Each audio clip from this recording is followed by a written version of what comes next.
I'm Dr. Orion Taraban, and this is PsycHacks, Better Living Through Psychology. And today we'll be doing another sponsored episode. So these formats are a bit different. I'm going to read the email that I received from the sponsor and then sort of riff on the themes contained therein. So let's get right to it. So this one is coming from RP Mentor Tokyo. And his question is a good question. Where have all the good men gone? You hear this as a complaint among women when they're looking for sexual partners, specifically somebody to have children with. I think we've all heard this at one point in our lives. And in providing relevant context, he included this quote from social psychologist Roy Baumeister, who wrote, "For women throughout history and prehistory, the odds of reproducing have been pretty good. Later in this talk, we will ponder things like why was it so rare for 100 women to get together and build a ship and sail off to explore unknown regions, whereas men have fairly regularly done such things. But taking chances like that would be stupid from the perspective of a biological organism seeking to reproduce. They might drown or be killed by savages or catch a disease.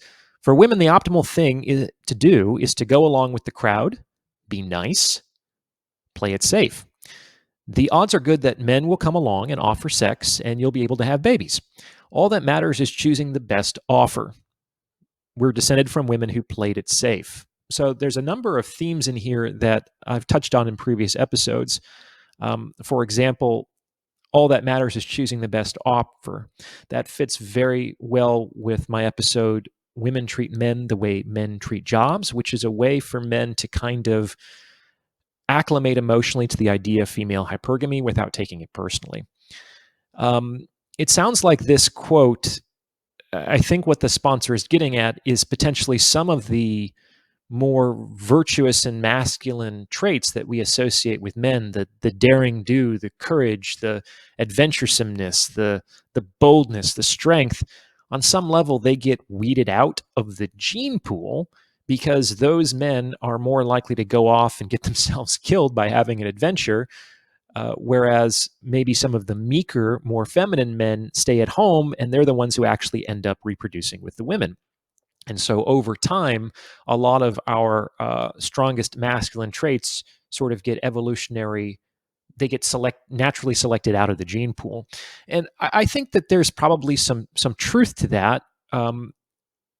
Women have more children than men do throughout history for precisely that reason. It's much more likely for a woman to reproduce than a man, for instance. But the other side of that coin is that if a man goes off on an adventure and he comes back with treasure and loot and fame, he just hit the jackpot. And there's a very good chance that he is going to be a very successful reproducer from an evolutionary standpoint.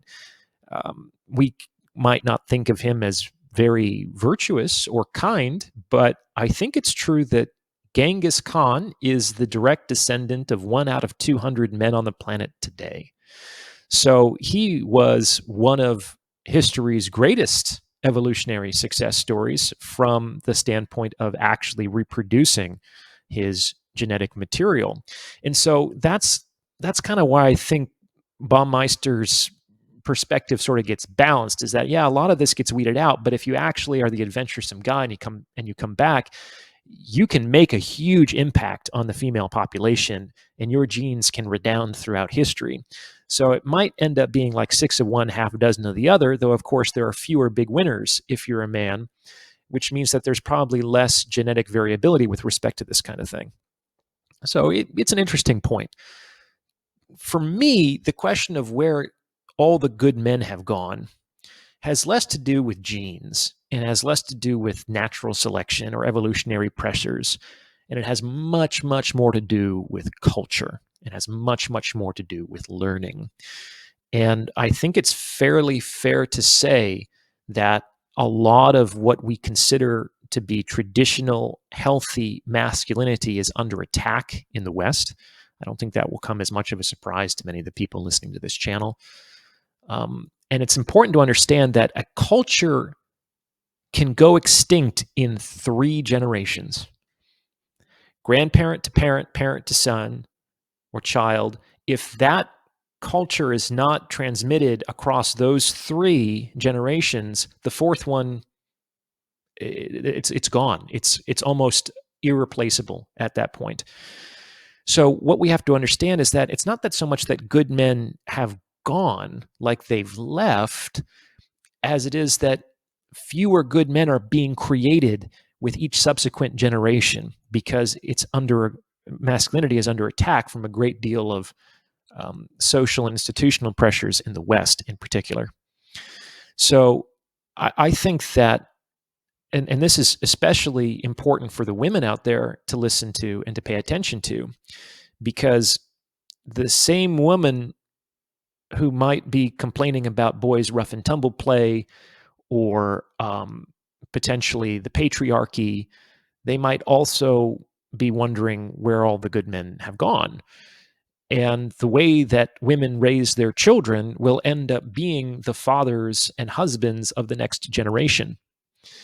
And on some level, it behooves women to raise boys in a way not so that they're obedient and compliant children, but so that they can grow up to be the men that they themselves would desire in a husband and a father. That's sort of a mother's greatest success in raising boys, is not to make nice boys, but to raise good men. And this requires the adult mothers to examine some of their beliefs about men and women and power and masculinity and femininity. And these can be very fraught ideas and concepts in today's day and age. They don't have to be, but they are.